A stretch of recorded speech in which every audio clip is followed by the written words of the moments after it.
வணக்கம். எம்எஸ்டி ஈகோசிஸ்டம்ல ஒருத்தர் எப்படி உள்ளே வரலாம், அவங்களோட பங்களிப்புக்கு எப்படி வெகுமதிகள் கிடைக்குது, இத பத்தி தான் நாம இப்போ பார்க்க போறோம். இதுல இருக்கிற ரேங்க்ஸ் மற்றும் ஊக்கத்தொகை சிஸ்டம் எப்படி படிப்படியா வேலை செய்யுதுன்னு விரிவா பார்க்கலாம் வாங்க. நாம இன்னைக்கு பதில் தெரிஞ்சுக்க போற முக்கியமான கேள்வி இதுதான். எம்எஸ்டி ஈகோசிஸ்டம்ல ஒருத்தரோட பங்களிப்புக்கும் தலைமை பண்புக்கும் எப்படி வெகுமதி கிடைக்குது? இது ஒருத்தர் சாதாரணமா ஆரம்பிச்சு ஒரு லீடரா வளர்றதுக்கு தெளிவான முறையான வழிய எப்படி அமைச்சு தருதுன்னு நாம பார்க்க போறோம்.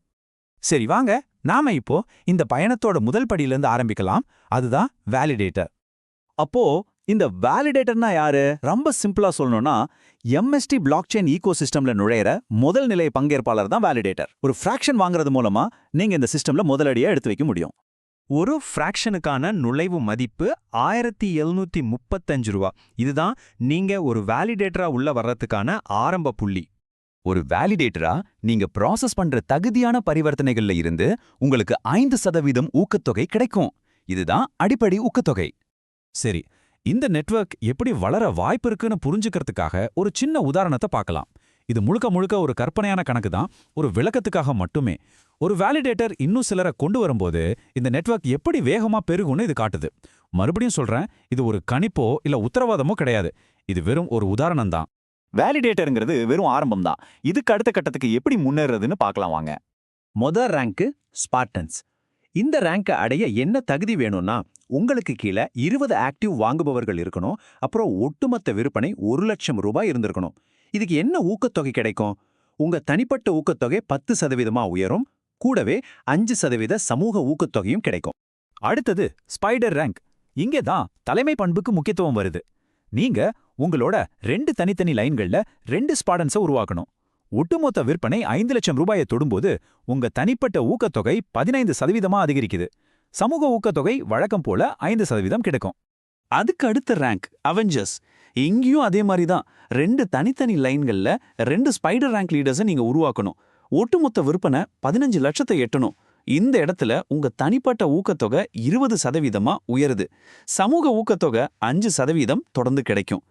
சரி, இப்போ நாம இன்னும் உயர்வான தலைமைத்துவ நிலைகளை பத்தி பார்க்க போறோம். இங்க இதுவரைக்கும் பார்த்த ஊக்கத்தொகைகளை தாண்டி ஒரு புதிய வகையான வெகுமதி அறிமுகமாகுது. இதுதான் வாரியர்ஸ் கிளப். இங்க தகுதிகள் இன்னும் அதிகமாகுது. 2 அவெஞ்சர்ஸ் லீடர்ஸ் இருக்கணும். மொத்த விற்பனை 40 லட்சமா இருக்கணும். ஆனா இதுக்கான வெகுமதியும் ரொம்ப ஸ்பெஷல். உங்களுக்கு ஏற்கனவே கிடைக்கிற ஊக்கத்தொகைகளோடு சேர்த்து இப்போ பூல் பங்கேற்பு அப்படின்னு ஒண்ணு கிடைக்குது. அப்படின்னா என்ன? நீங்க இதுவரைக்கும் உங்க டீமோட செயல்பாட்டில இருந்து ஊக்கத்தொகை வாங்குனீங்க. ஆனா இப்போ முழு எம்எஸ்டி ஈகோசிஸ்டத்தோட வளர்ச்சியிலிருந்தும் உங்களுக்கு ஒரு பங்கு கிடைக்க ஆரம்பிக்குது. இந்த வாரியர்ஸ் கிளப்ல உங்களுக்கு 1% பூல் பங்கேற்பு கிடைக்குது. இந்த அமைப்போட உச்சகட்ட ரேங்க் லெஜெண்ட்ஸ் கிளப். இதை அடைய 2 வாரியர்ஸ் கிளப் தலைவர்களையும் 1 கோடி ரூபாய் ஒட்டுமொத்த விற்பனையையும் நீங்க எட்டி இருக்கணும். இந்த இடத்துல உங்க பங்களிப்பை பாராட்டும் விதமா உங்க பூல் பங்கேற்பு 2% உயருது. இந்த உயர் ரேங்குகளுக்கான பூல் பங்கேற்பு எப்படி அதிகரிக்குதுன்னு பாருங்க.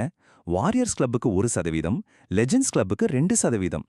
இது கூட்டு முயற்சிக்கும் தலைமை பண்புக்கும் கிடைக்கிற ஒரு அங்கீகாரம். சரி, இப்போ நாம பார்த்த இந்த முழு அமைப்போட அடிப்படை கொள்கைகள் என்னென்னு சுருக்கமா பார்த்திடலாம். இந்த முக்கியமான விஷயங்களை மனசுல வச்சுக்கோங்க. 1. ரேங்குங்கிறது நீங்க குறிப்பிட்ட தகுதிகளை அடையறத பொறுத்து தான் கிடைக்குமே தவிர நேரத்தை பொறுத்தே இல்ல. 2. உங்க வருமானம்ங்கிறது உங்க பங்களிப்பு, விற்பனை அளவு மற்றும் உங்க டீமோட வளர்ச்சியை சார்ந்து தான் இருக்கும். 3.